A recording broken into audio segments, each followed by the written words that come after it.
Om Jai Sri Mahagam Ganapatiye Namaha. Om Jai Sri Mahalakshmi Namo Narayana. Today we will try to hear the slokas from Goddess Sri Lakshmi Sahasranamam from 106 till 110 and learn them. The text of these slokas are given in the description below.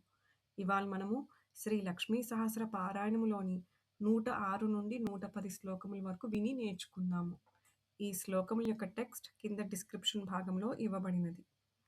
भ्रूमध्ये भास्कराकारा सर्वताराकृतिर्हृदि कृत्तिकादिभरण्यन्त नक्षत्रेष्टच्युतोदया ग्रहविद्यात्मिका ज्योतिर्ज्योतिर्विन्मतिजीविका ब्रह्माण्डगर्भिणी बाला सप्तावरणदेवता वैराजोत्तमसाम्राज्या कुमारकुसलोदया बगला भ्रमराम्बा च शिवदूती शिवात्मिका मेरुविन्द्यादिसंस्थाना काश्मीरपुरवासिनी योगनिद्रा महानिद्रा विनिद्रा राक्षसाश्रिता सुवर्णदा महागंगा